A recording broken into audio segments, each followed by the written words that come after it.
कब आएगी बिजली?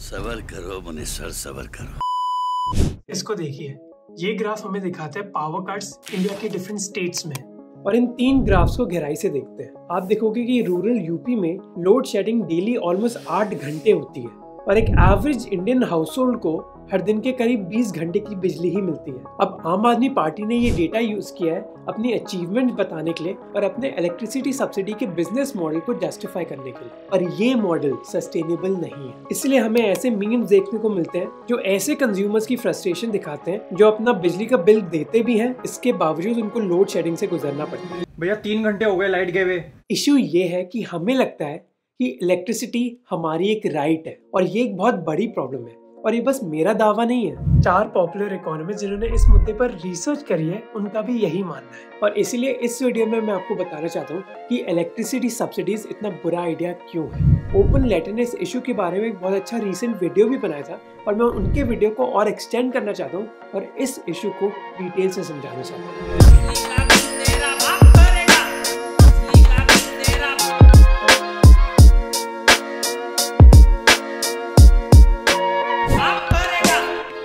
अब इलेक्ट्रिसिटी के डिस्ट्रीब्यूशन प्रोसेस में यूजुअली 3 साइड्स इन्वॉल्व होती हैं। पहली वो कंपनीज जो इलेक्ट्रिसिटी को मैन्युफैक्चर करती हैं, दूसरी पावर ट्रांसमिशन कंपनीज जो इलेक्ट्रिसिटी को एक पावर प्लांट से डिफरेंट सबस्टेशंस में भेजती हैं, और फिर डिस्ट्रीब्यूशन कंपनीज जिनको हम डिस्कॉम भी कहते हैं जो इलेक्ट्रिसिटी को सबस्टेशन से कंज्यूमर तक पहुंचाती हैं। अब कई बार ये तीनों चीजें बस एक कंपनी कर सकती है और कई बार 3 डिफरेंट, और ये कंपनीज या तो पब्लिक हो सकती हैं या प्राइवेट। जो डिस्कॉम्स होती हैं वो बिजली कंज्यूमर्स को यूजुअली कम रेट पर देती हैं और फिर सरकार इन डिस्कॉम्स को वो सब्सिडाइज अमाउंट ट्रांसफर कर देती है। अब हमें ये ध्यान में रखना चाहिए कि एक सब्सिडी जो सरकार से मिलती है और एक डिस्काउंट जो प्राइवेट कंपनी से मिलती है उसमें एक अंतर होता है। अब चाहे सरकार की सब्सिडीज आपके लॉन्ग टर्म इंटरेस्ट में ना हो, पर कई बार प्राइवेट डिस्काउंट्स आपको बेनिफिट करते हैं। जैसे मान लीजिए कि आपके पास एक गाड़ी और आप उस गाड़ी को सर्विस कराना चाहते हैं, तो यूजुअली उसकी कॉस्ट बहुत हाई होती है, और ऐसे समय गो मैकेनिक जिन्होंने हमें सपोर्ट किया इस वीडियो बनाने के लिए, वो आपकी मदद कर सकती हैं। वो एक एनुअल मेंटेनेंस मेंबरशिप ऑफर कर रहे हैं जिसका नाम है गो मैकेनिक माइल्स, जो आपको कई बेनिफिट्स देती है। इस मेंबरशिप से आपको 150 से ज्यादा सर्विसेज में डिस्काउंट मिलता है और आपको इमरजेंसी सपोर्ट भी मिलता है अगर खुदा ना खास्ता आप किसी एक्सीडेंट में इन्वॉल्व हो गए। 29 सिटीज में गो मैकेनिक की 1000 से ज्यादा वर्कशॉप्स हैं। गो मैकेनिक से आप करीब 40% सेव कर सकते हो क्योंकि कोई मिडिलमैन इन्वॉल्व नहीं होता। वो पार्ट्स खुद प्रोक्योर करते हैं, जिसके 2 फायदे होते हैं। पहला है कि ये पार्ट्स बहुत सस्ते होते हैं और दूसरा है कि ये पार्ट्स ओरिजिनल होते हैं। इसके अलावा उनका बुकिंग प्रोसेस भी बहुत आसान है। आप इजीली कोई भी टाइम स्लॉट और डेट चूज कर सकते हैं। तो अगर आप कार सर्विस की टेंशन हटाना चाहते हो अपने दिमाग से और आपको ये सर्विस एक अच्छे दाम में भी चाहिए, तो गो मैकेनिक को चेक कीजिए, लिंक डिस्क्रिप्शन में है। और आपके लिए एक एक्सक्लूसिव डिस्काउंट भी है अगर आप गो मोहक का कूपन कोड यूज करोगे, जिससे आपको 10% ऑफ मिलेंगे अपनी नेक्स्ट कार सर्विस में। अब अपने वीडियो पर वापस आते हैं। तो हमने समझ लिया कि इलेक्ट्रिसिटी डिस्ट्रीब्यूशन का प्रोसेस होता कैसे है, और अभी की सिचुएशन एकदम बेकार है क्योंकि हमें कितने पावर कट्स देखने को मिलते हैं। मैं इस वीडियो के जरिए आपको ये बताना चाहता हूँ कि इसकी जड़ ये है कि हम मानते हैं कि बिजली हमें मिलना एक राइट है। अब देखते हैं कैसे।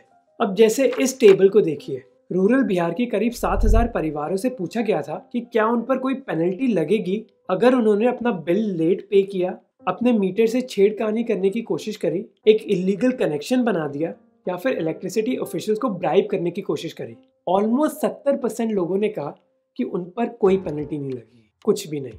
कटियाबाज एक डॉक्यूमेंट्री है इंडिया के बिजली क्राइसिस के ऊपर। इस डॉक्यूमेंट्री में एक किरदार लोहा सिंह पूछते हैं, यार हम सिलेंडर नहीं चलते तो 6 साल चादर लेंगे। लोहा सिंह की रोजी रोटी लोगों को इलीगल कनेक्शन दिलवाकर मिलती है, और ये इसलिए है क्योंकि हम हमारी सोसाइटी में मानते हैं कि सबको बिजली मिलनी चाहिए, चाहे वो बिल पे करें या ना करें, और इसी वजह से हमें ऐसी चीजें देखने को मिलती हैं। मैं तो यहीं पे खड़ा भैया।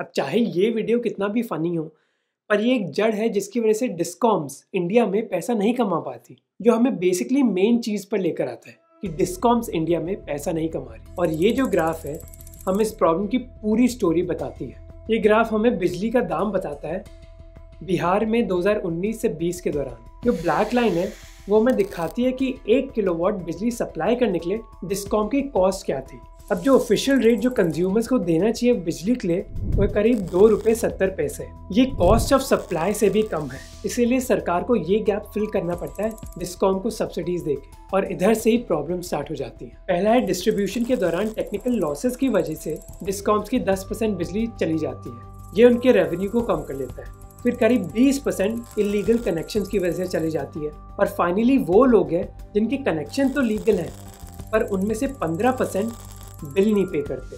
तो जहाँ कॉस्ट ऑफ सप्लाई 4 रुपये 80 पैसे है, डिस्कॉम्स को एक्चुअली बस 4 रुपये 10 पैसे ही मिलते हैं। तो डिस्कॉम्स ऐसी सिचुएशन में जहाँ उनके पास पैसे नहीं है पर उनको बिजली प्रोवाइड करनी ही करनी है, तो ऐसी सिचुएशन में वो करते क्या हैं, वो लोन्स लेते हैं हाई इंटरेस्ट रेट पर। अब इसके अलावा एक और चीज़ है जिसकी वजह से डिस्कॉम्स एक बहुत ही बुरी सिचुएशन में होती हैं। लोड शेडिंग अवॉइड करने के लिए डिस्कॉम्स कई बार बिजली परचेज करती हैं शॉर्ट टर्म अग्रीमेंट्स में। ये स्पेशली होता है गर्मियों के महीनों में जब इलेक्ट्रिसिटी की डिमांड सबसे ज़्यादा होती है। जैसे 2017 में महाराष्ट्र के पावर क्राइसिस के दौरान डिस्कॉम को करीब 4 से 5 रुपए पर यूनिट देने पड़ रहे थे बिजली खरीदने के लिए, जबकि लॉन्ग टर्म कॉन्ट्रैक्ट्स में आप 2 रुपये 80 पैसे में ही खरीद सकते थे। इस साल भी डिस्कॉम्स को बड़े हाई प्राइस देने पड़ रहे हैं शॉर्ट नोटिस में बिजली खरीदने के लिए। इसके अलावा इशू ये भी है कि कई बार सरकार सब्सिडीज देती ही नहीं है डिस्कॉम्स को। इलेक्ट्रिसिटी सब्सिडी का ड्यूज करीब 1.23 ट्रिलियन रुपीस था, और ये 6 स्टेट्स रिस्पॉन्सिबल ड्यू अमाउंट के 70% के लिए। अब मान लीजिए कि आपका बिजनेस है, हर यूनिट पर आपको एक घाटा ही हो रहा है, पर किसी मजबूरी की वजह से आप अपना बिजनेस बंद नहीं कर सकते।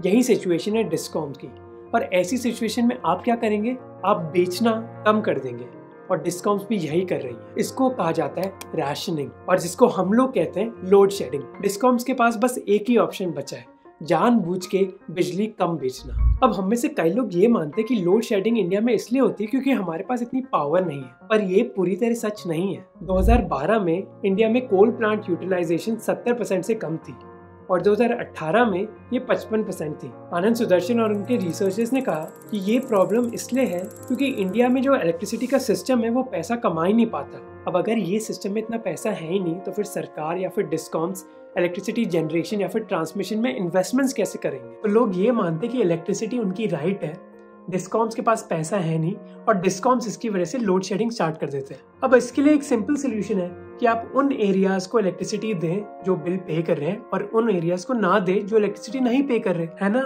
बहुत ऑब्वियस है, पर ऐसा होता नहीं है। जैसे इस ग्राफ को देखिए जिसका डेटा बिहार के करीब 170 फीडर से लिया गया है। अब एक फीडर क्या होता है, ट्रांसमिशन कंपनीज और कंज्यूमर्स के बीच बेसिकली डिस्ट्रीब्यूशन कंपनीज होती हैं जिनको हम डिस्कॉम्स कहते हैं, और डिस्कॉम्स में डिस्ट्रीब्यूशन सबस्टेशंस होते हैं और फीडर्स होते हैं। फीडर एक पावर लाइन होती है जो डिस्ट्रीब्यूशन सबस्टेशन से कंज्यूमर्स तक बिजली पहुंचाते हैं।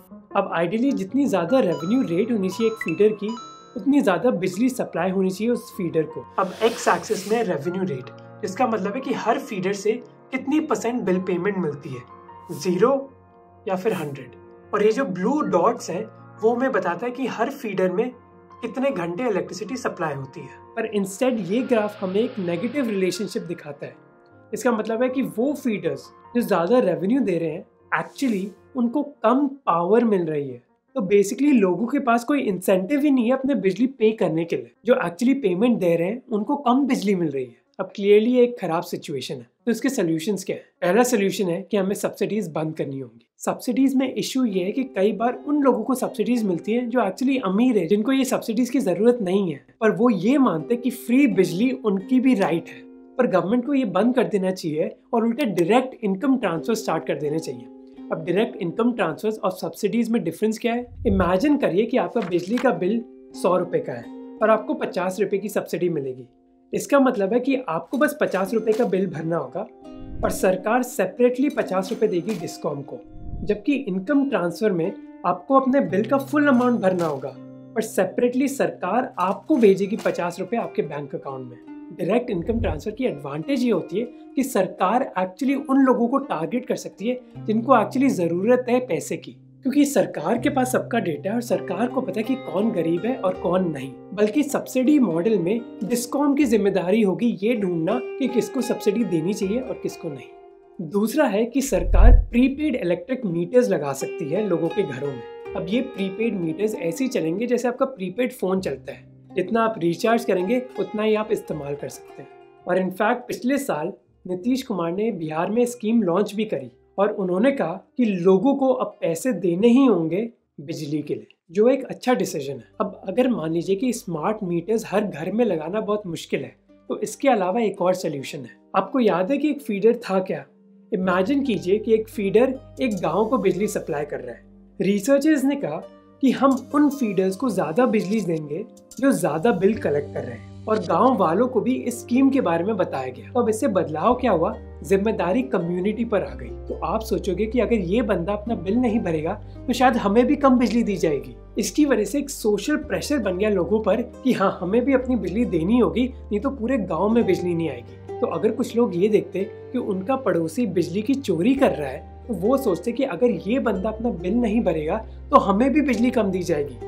और रिसर्चर्स ने देखा कि स्कीम की वजह से लोग अपने बिल ज़्यादा भर रहे थे। और इस स्कीम की एक एडिशनल एडवांटेज है कि जो फीडर ऑपरेटर्स हैं उनकी थोड़ी पावर कम हो जाती है। अब फीडर ऑपरेटर्स के पास बहुत ज़्यादा पावर होती है ये डिसाइड करने के लिए कि किसको कितनी बिजली मिलेगी, जिसका मतलब है कि इन ऑपरेटर्स पर भी दबाव डाला जा सकता है। जैसे रिसर्चर्स ने ऑपरेटर्स को एक फिक्स इलेक्ट्रिसिटी शेड्यूल दिया और उन्होंने ये देखा कि ये ऑपरेटर्स इस शेड्यूल को कब फॉलो नहीं करते।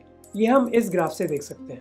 हम देख सकते हैं कि दिवाली, छठ और दूसरी छुट्टियों के दौरान कई ऑपरेटर्स ये शेड्यूल फॉलो नहीं करते थे क्योंकि उनको एक ऑर्डर मिलता था एक सीनियर ऑफिशियल से, और कई टाइम तो पब्लिक प्रेशर भी था उन पर। ऑपरेटर्स ने रिपोर्ट किया है कि कई बार उनको पीटा जाता था और उनको धमकी दी जाती थी पावर सप्लाई के डिसीजन के ऊपर। पर अगर हम ये कंट्रोल कर लेंगे कि एक फीडर को पावर मिलेगी ही कितनी, तो शायद इन ऑपरेटर्स की पावर भी कम हो जाएगी और उन पर दबाव भी कम हो जाएगा। तो हम देख सकते हैं कि बिजली की बहुत बड़ी समस्या है। अब ऑब्वियस सी बात है कि हम में से सभी लोग सब्सिडीज और डिस्काउंट चाहते हैं, पर हमें ये रियलाइज करना चाहिए कि शॉर्ट टर्म में तो हमारी मदद करता है, पर लॉन्ग टर्म में एक्चुअली इससे नुकसान होता है। और इस चीज़ का एक ही सोल्यूशन है कि हमें बेसिकली ये रियलाइज करना चाहिए कि इलेक्ट्रिसिटी एक राइट नहीं है, पर एक ऐसी चीज़ है जिसके लिए हमें पैसे देने ही हो। बस सब्सिडीज दी जानी चाहिए तो उन लोगों को जो ये चीज़ बिल्कुल भी अफोर्ड नहीं कर सकते। तो आई होप आपको ये वीडियो अच्छा लगा होगा। हम ऐसे ही रिसर्च ड्रिवन वीडियोस बनाते हैं सोशल और पॉलिटिकल टॉपिक्स पर। ये ऐसे दूसरे एग्जांपल्स हैं तो इनको भी ज़रूर देखिए। मिलते हैं नेक्स्ट टाइम।